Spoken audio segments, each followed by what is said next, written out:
Bienvenue sur Bordeaux Stories. Je suis Hugo et je vous emmène avec moi à la rencontre des acteurs et personnalités qui réveillent la belle endormie. Et ben donc Sébastien, 35 ans, et je travaille dans la tech chez Mano Mano et je suis senior CRM manager. Exactement, 6 ans à Paris, de 2014 à 2020. Et ma conjointe, elle, trouve un emploi assez rapidement dans sa branche à Bordeaux, et donc elle démissionne de son emploi parisien. Aujourd'hui, on gagne tous les deux 25 à 30% de plus que notre salaire parisien. Bienvenue dans ce nouvel épisode de témoignages, ils ont déménagé à Bordeaux. Dans cette série, nous vous partageons le retour d'expériences de personnes, de couples ou de familles qui ont récemment emménagé sur Bordeaux ou la métropole. Travail, logement, garde d'enfants. Nous passons en revue les grands sujets et les interrogations que tout le monde se pose avant de franchir le pas et de changer de vie. Dans le but de vous apporter bien sûr des réponses, mais aussi de partager conseils et astuces. Allez, c'est parti!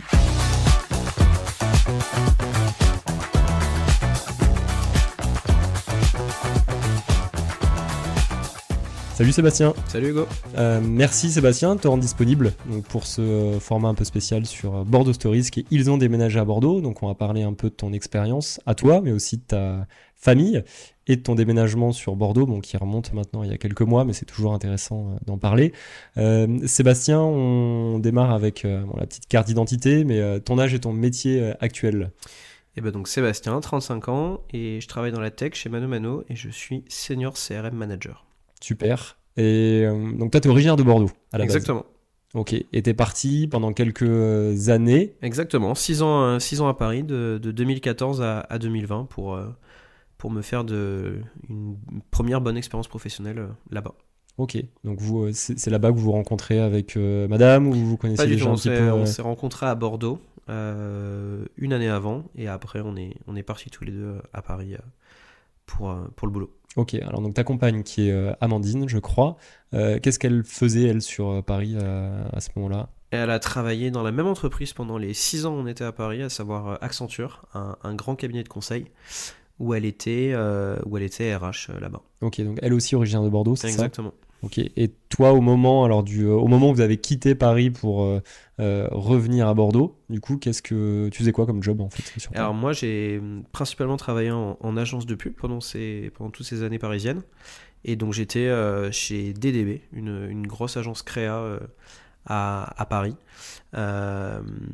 où je travaillais en tant que consultant social media là-bas. Ok. Votre décision de redescendre finalement là sur Bordeaux, c'est à quel moment, c'est dans quel contexte ?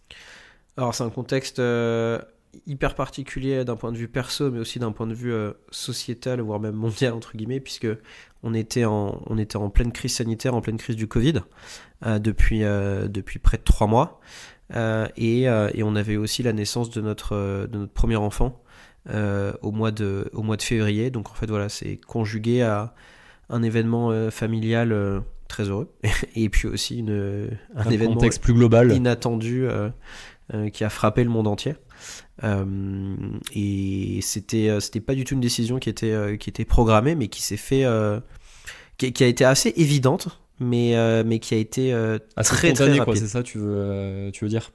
Pardon. C'est spontané, c'est Exactement. ça que tu veux dire, ouais, la décision c'est vite prise. Exactement. Parce que vous vous projetiez l'un et l'autre à Paris encore pour un moment. Exactement. On avait un appartement avec 2 chambres. On avait trouvé un mode de garde pour Gaspard à la rentrée qui suivait. Et en fait, on n'avait pas envie de cette vie-là. On n'avait plus envie de cette vie-là. Et puis l'arrivée d'un enfant quand même bouscule beaucoup de choses dans l'organisation d'une vie de famille, le rythme. Il y a des priorités qui le deviennent.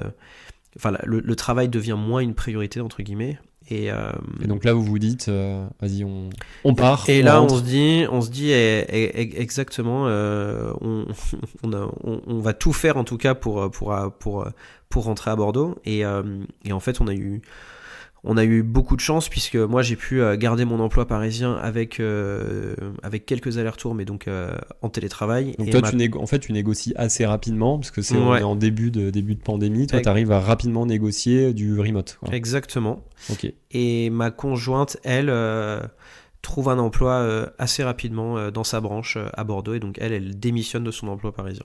Ok. Donc ça se fait entre la décision et votre arrivée sur Bordeaux, il se passe combien de temps à peu près? 3 mois. Ça a été rapide.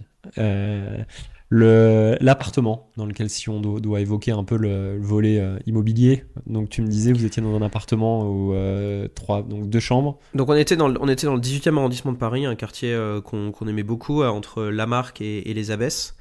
Voilà, on avait déménagé pour avoir une chambre pour accueillir cet enfant, enfin une chambre supplémentaire pour accueillir cet enfant. Et En termes de loyer, vous payez combien, tu te souviens ou pas? Oui, 1400 euros, et on avait 55 mètres carrés. Ok, on Et s'était aujourd'hui, même plutôt dans les prix assez bas, non? C'est ça pour ce. c'était une affaire, on va dire. Ouais, C'était ok. une affaire. Euh, Donc vous allez devoir quitter cet appartement, vous retrouvez à devoir trouver aussi un logement sur Bordeaux. À ce moment-là, vous dites on cherche quoi? On cherche un appartement, on cherche une maison. On cherche déjà plus grand. On voulait plus de surface pour être plus à l'aise. Donc on n'avait pas de standard qui était défini, à savoir appartement ou maison. En tout cas, ce qu'on voulait, c'était avoir plus d'espace et dans des quartiers qu'on avait un petit peu visés. C'était Et lesquels, tu te souviens ou pas à l'époque? comme toutes les familles, on voulait le Bouscat. Comme toutes les familles parisiennes qui rentrent et voilà, donc on voulait le Bouscat. Moi, pour la petite histoire, j'ai grandi au Bouscat, donc voilà, c'était un peu une évidence de revenir là. Mais le Bouscat, principalement, c'était vraiment en plus le quartier qu'on visait le plus. Et on aimait aussi beaucoup le jardin public, mais voilà, c'était les deux quartiers principaux. Pour les recherches, tu te souviens, bon, ça remonte maintenant à il y a un peu plus de 3 ans. Tu te souviens ça a été compliqué, ça a été beaucoup de visites, Là, pareil, c'était un énorme coup de chance comme pour le boulot. C'est en ça que je te disais que ça s'était passé hyper vite, puisque on a mis des alertes sur le Bon Coin, je pense, le vendredi. Le samedi, le futur logement qu'on a eu, en fait, était mis en ligne, et on a pris rendez-vous très vite. On l'a visité la semaine qui a suivi. On a déposé tout de suite un dossier, et le surlendemain, accepté. on avait la réponse. Et entre le moment où on a officiellement cherché un logement et le moment où on l'a trouvé, il s'est passé une semaine, je pense. Donc c'était. Ok, ah oui, donc ça a été hyper rapide. On en a visité qu'un. Ok. Le loyer surface, tu peux nous dire? Actuellement, on paye 1420 euros pour une maison de 90 mètres carrés avec 2 chambres, un garage et 200 mètres carrés de jardin. Ok, donc effectivement, ça fait un peu plus de place que les 55 mètres carrés du 18e pour le même prix. Ouais. Donc bon, vous avez c'est vrai que la belle chance, je veux dire, dans cette transition, t'as tout qui se goupille bien et ça s'est fait rapidement, quoi. Exactement. Franchement, il n'y a eu aucun accroc. Voilà, un peu de logistique où là, pour le coup, on a pris des déménageurs, en fait, pour descendre tous nos meubles de Paris à Bordeaux. Mais tout se fait rapidement et assez simplement, quoi. Ouais, exactement. Finalement. Mais à part ça, cette partie logistique, après, sinon. Pour la garde d'enfants, vous aviez déjà trouvé quelque chose sur Paris, tu me disais. Comment Non. vous avez géré ça pour l'arrivée à Bordeaux? Alors, on avait trouvé sur Paris, mais pas à Bordeaux. Et en fait, l'ordre des choses, ça a d'abord été un emploi, après un logement, et en fonction du logement où on serait, une nounou ou une crèche, en fait, suivant l'endroit où on atterrirait. Et là, énorme coup de chance encore, on est dans les derniers jours d'inscription possible à la crèche du Bouscat.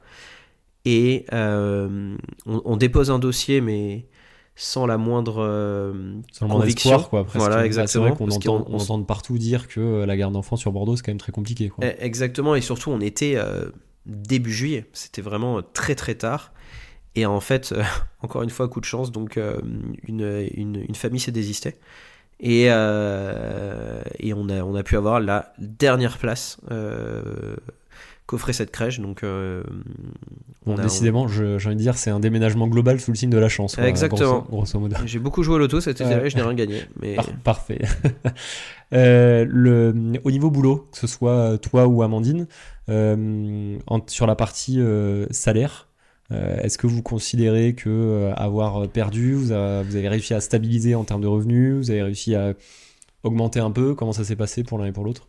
Alors, aujourd'hui, on gagne tous les deux 25 à 30% de plus que notre salaire parisien. Après, on était beaucoup plus junior à Paris.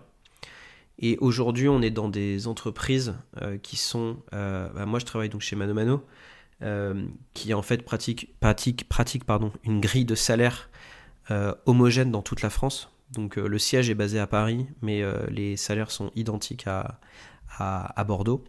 Donc on est indexé sur une grille parisienne. Donc en fait c'est pour ça qu'aujourd'hui moi j'ai la chance d'avoir encore un salaire qui est indexé sur Paris. Donc pas vraiment de sujet.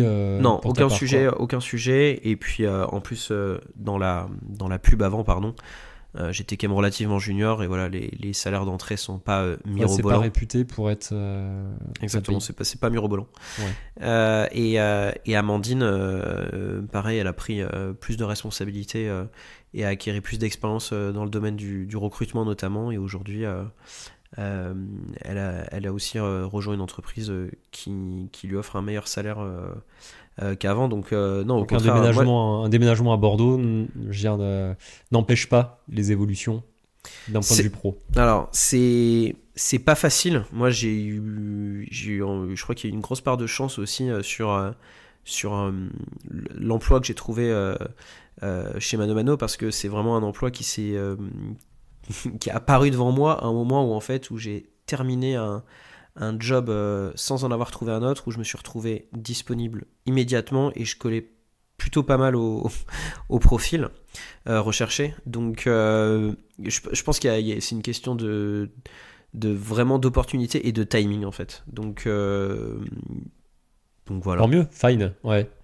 Euh, Avec le recul, est-ce que tu te souviens, donc il y a 3 ans, là, en arrivant sur Bordeaux, qu'est-ce qui vous a marqué le plus? Tu te dis, en choses que parmi les choses que tu n'avais pas, à Paris, que tu as retrouvé à Bordeaux, peut-être, ou Alors, moi, il y a plein de choses qui m'ont marqué, et évidemment en positif. Alors, encore une fois, le contexte était hyper particulier parce que j'ai plus la date exacte, mais je me souviens qu'au mois de septembre ou octobre, il y a eu un reconfinement. Après, il y a eu des couvre-feux.